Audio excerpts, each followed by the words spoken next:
Hey guys, it's the Budget Epicurean, and today I'm going to show you how to make pita bread. I'm going to be using it specifically for gyros, but you can also make it just to dip in hummus or other dips, or make sandwiches out of it. Pita bread is good for so many things. You can also turn them into pizzas, pita pizzas, fun alliteration. And it's super easy to make at home. All you need is some flour, some warm water, yeast, and a little bit of salt and sugar, and some oil. I'm going to use olive oil.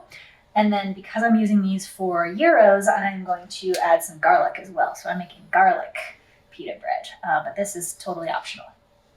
So you need 1 cup of water for every 3.5 cups of flour, and about 2 tablespoons of yeast. And so the first step is to bloom the yeast. That just means to activate it. So the yeast is dried, right, so that it's shelf stable, and we need to wake it up. So I'm going to take my yeast and put it in a bowl, and I will add a tablespoon of sugar because that is what the yeast likes to eat. So we've got our yeast and sugar, and then this water is warm, warmer than room temperature, but not hot. You don't want it to be anywhere close to boiling because that will kill your yeast. So I'm going to pour that in and just give it a couple stirs. It smells yeasty like bread already. So if you are very short on time, you can skip this step, but I highly recommend activating your yeast first. So I'm going to just let that sit for about 5 to 10 minutes, and you'll know that it's activating because it will start to foam up and look frothy. That means your yeast is waking up and starting to eat the sugar and break it down and do all the things yeast is supposed to do. So see you in 5.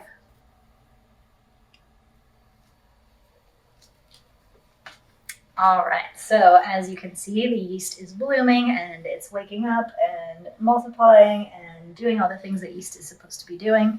So we're going to start adding our flour. I've got my 3.5 cups. I'm going to add about half of it at first, and just start working that in there.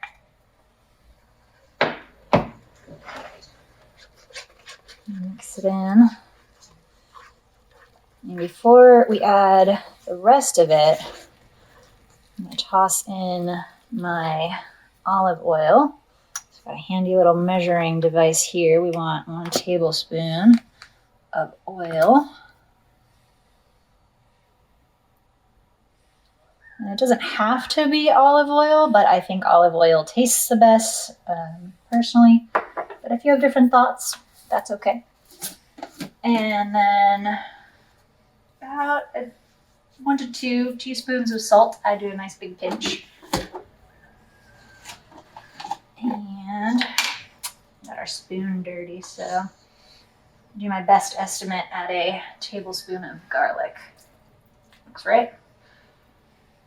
If you have fresh garlic, you can of course chop that up and use fresh garlic cloves as well. So mix that up. Looking pretty moist, which is good. So we're going to add some more of the flour, but not all of it yet, because you can always add more flour, but once you put it in there, you can't take it back out, right? Worst case, if you overflour it, you can always add a little bit more water, but I like to be conservative to start with. And then just mix it around, getting all the flour down the sides. Pulling the dough together. Make sure you get everything off the bottom, off the sides. It starts to get a little shaggy looking. It's still slightly warm from that warm water, which is lovely. And then we're going to get in there with our hands and start to knead the dough. Really start bringing it all together. If you have a stand mixer, obviously you can use that instead. If you don't want to get your hands dirty, works just as well. I like the feel of the dough in your hands though. Just kind of smoosh it around. Get all the little dry pieces off the bottom. Now this feels pretty good in terms of moisture. You don't want it to be wet, but you want it to stick together really well. And if it does feel too wet, throw a little bit more flour in. If it's really dry and it's not sticking together, add a little bit more water, another teaspoon of olive oil, mix it again, see if it comes together better. All right. We're getting a pretty good dough ball here, and this actually feels good. I don't think I'm gonna add any more of the flour, so it looks like I needed really more like 3 cups. Maybe a little less than 3. So totally depends on the altitude, time of year, how much water that flour wants to absorb. So I'm gonna mush this into a nice little ball and let it sit. So we're just gonna let that rest for 15 minutes. Okay, and then after 15 minutes, I'm gonna massage it again some more, just for a minute or 2. And then let it rest. You can do that up to 6 times. Every time you do that, you're strengthening the dough, you're building that gluten and that elasticity. Again, if you're short on time, you can just dive right in and start making your pitas now. But I'm gonna probably do that 2 more times and then separate them out and roll them to cook them. So I'll be busy doing that. Okay, so I have re-kneaded the dough twice already, so we're gonna go ahead and divide it up into 8 little dough balls. So I'm making 8 pita out of this. If you wanted more than that, you just double the recipe. So 2 cups of water with 6 cups of flour. And I don't really care if they're super perfect, so I'm not gonna measure them, but if you want every single one to be exactly the same size, you could use a scale, a food scale, and measure them out exactly. But I'm just chopping it up in half again, and half again. So we've got roughly equal sized bits of dough. So we've got 8 here. We'll stick those off to the side for now and do one at a time. So we're gonna flour our surface. I just cleaned off my countertop here. I'm gonna roll it to a little ball. This is my rolling pin because mine broke when we moved, so we've yet to get a new one, but really all you need is something that is a round object that doesn't have any indentations that would, shape your dough weird. So we're just gonna roll it out, flip it every so often so that you can continue to flour both sides of the surface. I press evenly, making it into a nice, even, circular shape.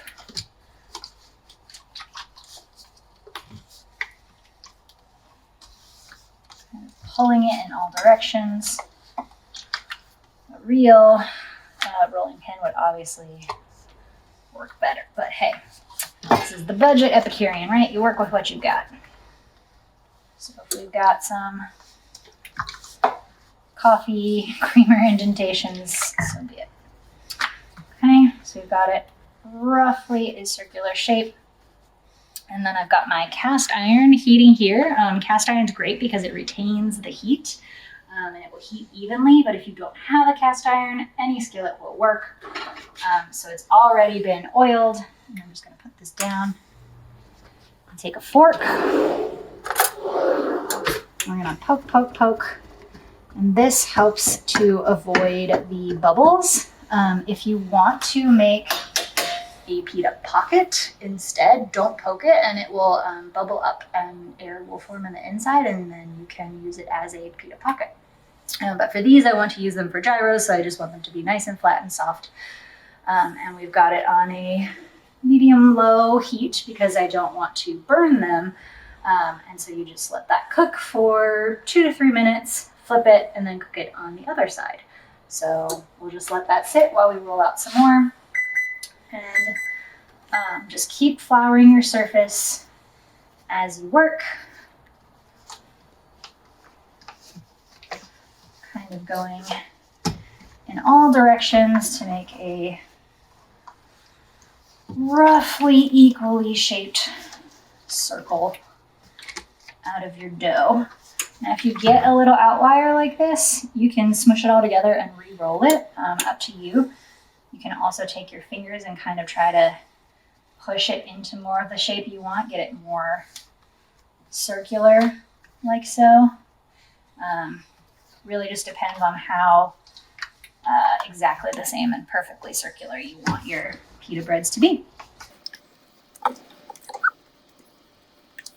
And this is also a moment where you can add extra flavor to your pita breads if you so desire. So you can add some extra garlic or garlic salt on top of it, different spices, maybe just a sprinkle of sea salt. Really, you can just be creative and make these whatever you want them to be at this point. So we're just gonna stab some more. That guy's ready to go, and then just keep repeating that. All right, so after it's been a minute or two on your pita bread, you can check underneath it, make sure it's browned, and it looks pretty good there. So we're just gonna flip. And there you go. And then let that go for about another minute, and that one is almost done and ready. All right, and transfer it over to your plate. So you'll notice there's some flour left behind that starts to brown, and that will start to burn and not be great. So we add a teeny bit more oil. The best way to do it is with a paper towel. You can also use a washable cloth if you want to wash it later, but I don't love getting oil all over it. And you just kind of wipe it around the pan. Be very careful to not actually touch the pan with your hands because it's going to be really super hot. But that's how you get the extra flour out of your pan so that you can do your next pita. There you go. Okay, and there you have it. So I've got them under a moist towel to stay warm. But there's our pita breads. Enjoy.